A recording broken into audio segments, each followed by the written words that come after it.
Hey guys, what's up? It's Jonathan with One Big Impact. So sorry about the lighting, it's kind of a crazy room here. And today's video is actually going to be how to stay on track while immobile or from recovering from an injury or having an injury or a sickness. As you can see, I got like a major sunburn going, which is totally cool. But it's evening time here. It's about 6:30 p.m. I'm in northern Vietnam and I am in the Quang Ba area near the caves.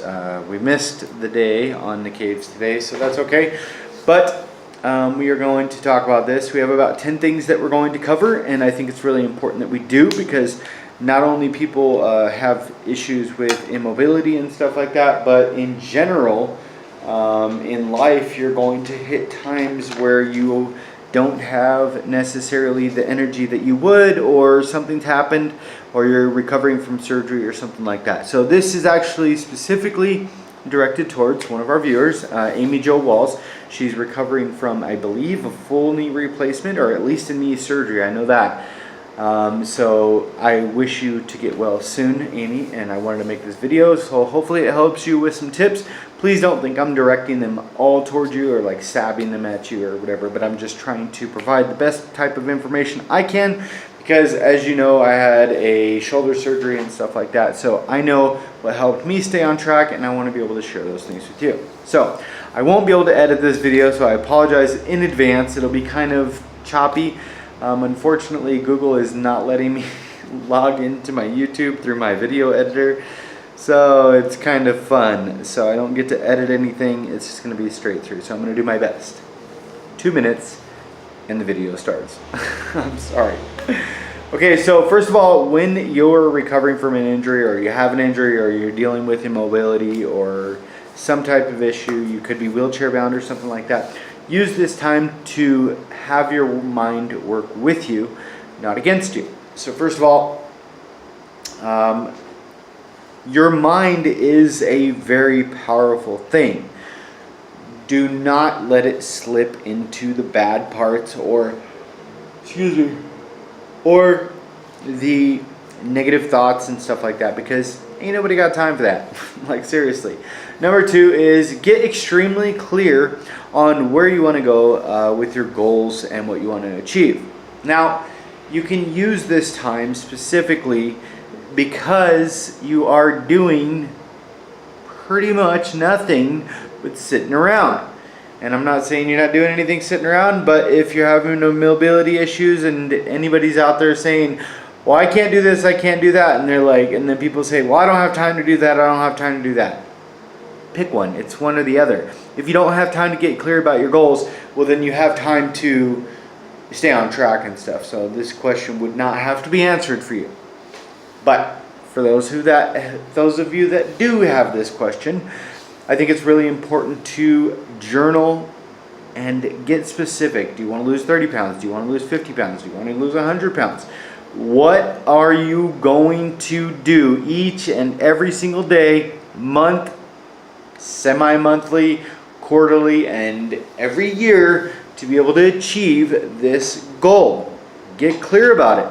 I want to know from you to your goal page what it's going to take, what you're going to do to be able to achieve those. Don't just roundabout. You got all the time in the world.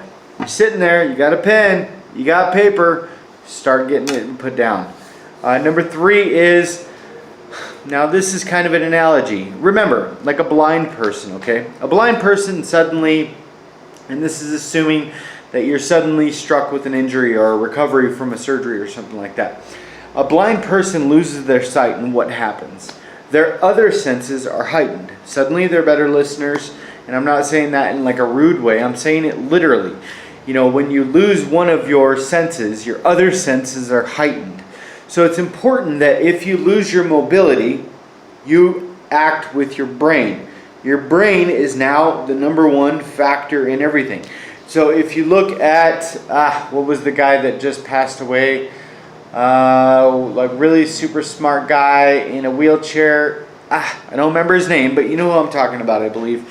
Not Steve Jobs, obviously, but what was his name? Super smart guy. but didn't have mobility, super smart, had no problem functioning day to day as far as intelligence was concerned. So remember that you might have your mobility issues, but this would be a great time to be able to heighten and improve your mind. The next thing is also improving. Number 4, read like crazy to get better at your journey. Okay, if you're not reading daily and you're sitting there doing nothing, what's going to happen? You're going to get hungry, you're going to start eating, you're going to order a pizza, you're going to do this, you're going to do that, and it's going to let your mind wander into bad things. While your mind is wandering, it's best if your mind is wandering on exactly your journey. Okay, so if I want to wander, this is what I want to wander to, okay? I want to wander to Beyond Positive Thinking. Something like that. It could be that. It could be an Atkins book. It could be a weight loss book. It could be anything that is what you want. Okay? Otherwise, what you don't want is going to creep into your life. So if you don't stay on track, you're not focusing on the good, the bad will obviously just creep right in because there's nothing stopping it. So always make sure that you're staying on top of it and counterbalancing anything that could creep in to not be able to. The next thing is, if you're struggling with failing, as far as like you feel like you're failing or you feel depressed or anything like that, focus on books on that. If you're struggling with depression or you're struggling with bipolar, or you're struggling with emotional stress, or you're struggling with your marriage or anything like that, whatever is your main focus that you feel is your weak point, work on that. Okay, get books on that. Do your best to continuously improve yourself in that area. Okay, so if I'm depressed and I start reading self-help books on depression and stuff like that, what's going to happen? Naturally, I'm going to start learning tools to be able to be successful on my specific journey, whether it's I'm fighting, because a lot of people don't realize a lot of the times I try to get into the science of weight loss because it's not just we start gaining weight or we start eating bad because we just are defective. It's usually because there's something deeper inside us that we need to work on. Now, that sometimes can be tied in with depression. That sometimes can be tied in with bipolar, ADHD. It could be tied in with chronic fatigue. It could be tied in with pain. That could be emotional pain, physical pain. It could be any kind of pain. It could be something you went through. It could be PTSD. It could be a traumatic experience that you did. It could be neglect as a child. It could be so many different things. You could have been molested. You could have been raped. You could have been this. You could have been that.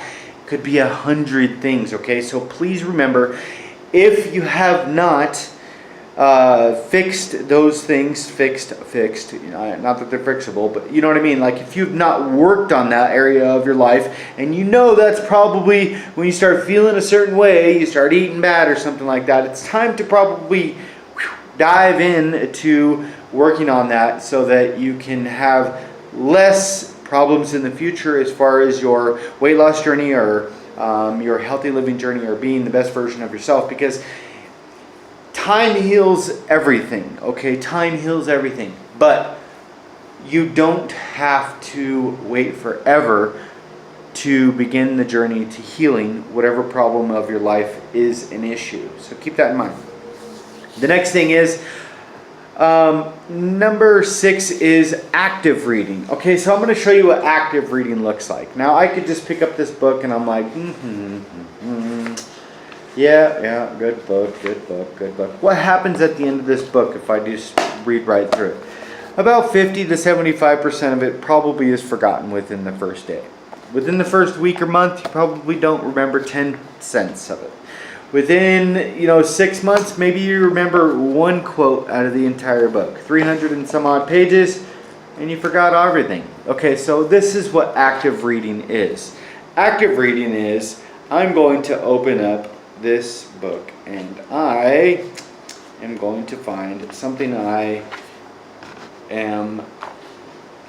let's see an active page. Active pages. Well, you'll see, they're all over the place. So here's what I call active reading. This is reading. Do you see the little notations? I'm probably cussing in them. Yeah.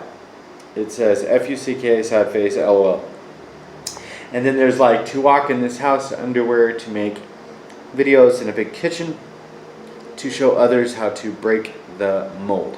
Those are like things that I want to achieve and stuff. I want to be able to walk. I thought it said naked. I want to be able to walk through a house in my own in my underwear. Is that too much to ask? And then I want to be able to make videos in a big kitchen, you know, to inspire people to eat well and stuff like that.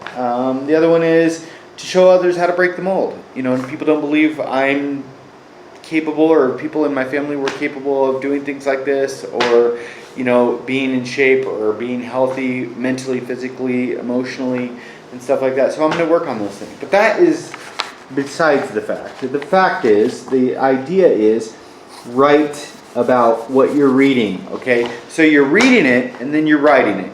And then that's two. And then you're reading it and writing it. I want you to highlight it, make a video about it, go back on it, transfer it to another page, do whatever you got to do. Highlight it, underline it, circle it, go crazy with it. Because the more you do that, once you circle it, once you underline it, read it again. Read it again. If you didn't get something, go back, read it again. If you're thinking about something previously in the book, go back and read it again. That's called active reading. If you're not constantly, so that goes from one time reading it to like 4 times as powerful as far as reading goes. So please don't just say, I read a book and then you forgot everything, because it's really important that you don't do that, because otherwise it's just pointless to read and buy books for no reason, because you're going to forget so much of the information. Remember, these are tools to be able to be successful, and they're good, positive, awesome ideas in all books. So, next thing is, number 7 is meal prep. Meal prep your butt off. If you are trying to achieve weight loss results or anything like that, spend the time. Get in a chair, get in a wheelchair. I don't care, because you can cook from a wheelchair. I could cook from a wheelchair. Don't make me prove it to you. Send me a damn wheelchair. 7448 East Baseline Road, Mesa, Arizona 85209. I bet you I could probably meal prep while doing wheelies in a wheelchair. Do you know why? Because I love doing that, and that's fun. But if I could do it while I'm doing wheelies, you could do it. So don't make excuses. Be stronger than your excuses. The number 8 is perfect the process. Your mobility can be a blessing in disguise. Okay, so there's a lot of different aspects of meal planning, meal prepping, learning and gaining the knowledge, and be able to implement them efficiently and effectively. Okay, so you need to work on every single process that is possible. Use your immobility as time to be able to work out all the kinks and stuff.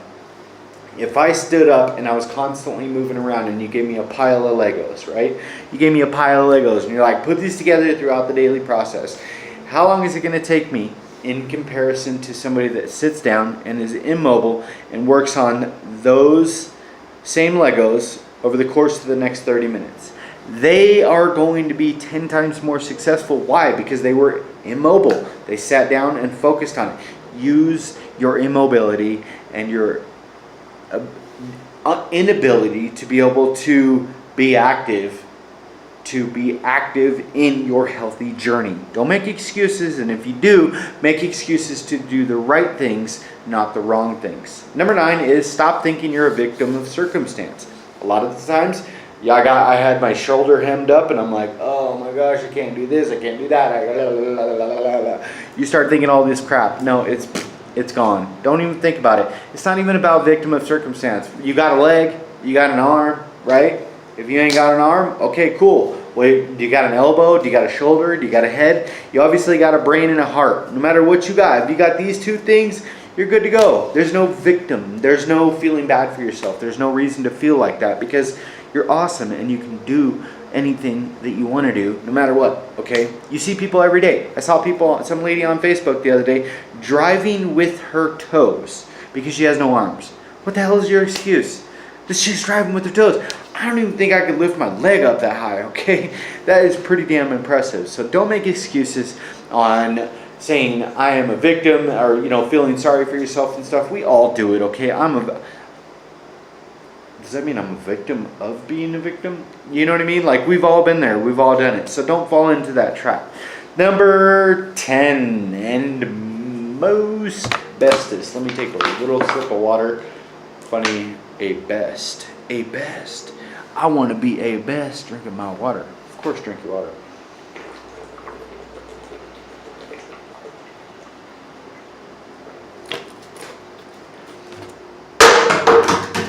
That was really loud. That went flying.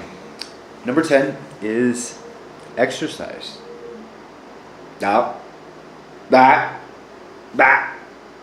Don't you, this is 2 blocks. Boom, boom. I'm double blocking you. Don't want to hear that you can't exercise. I'm so sick of hearing that.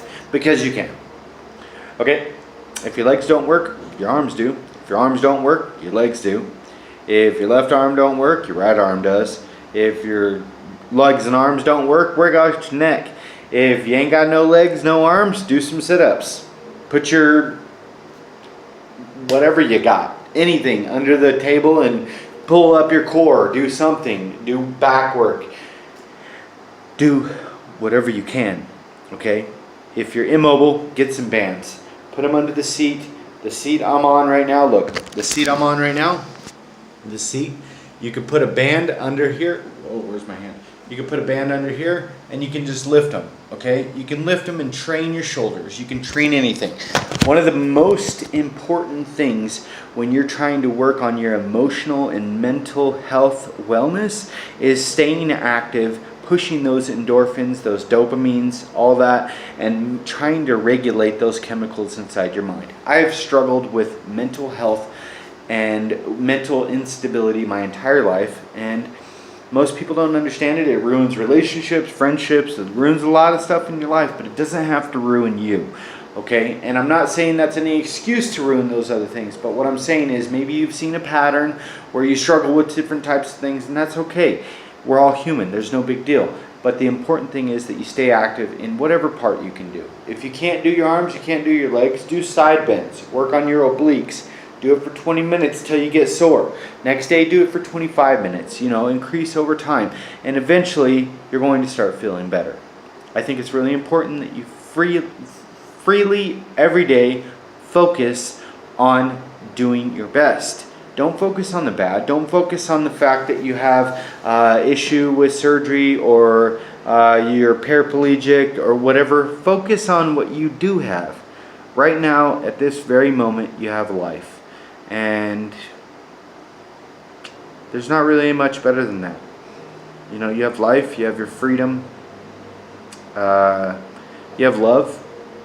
You know, you can love, you can choose to love others, you can choose to be loved.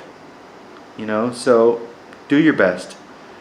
Amy and each and every one of you guys are amazing. Keep up the good work. Okay, don't let your circumstances make you feel like a victim. If anything, you're a victim of amazingness. Have a beautiful day. I love you guys. Be stronger than your excuses. And most importantly, remember to spread love, not hate, to yourself. Stop being so hard on yourself. Peace. Oh, if you're new here, click the like, share, subscribe button. And remember, thank you for everything. Peace.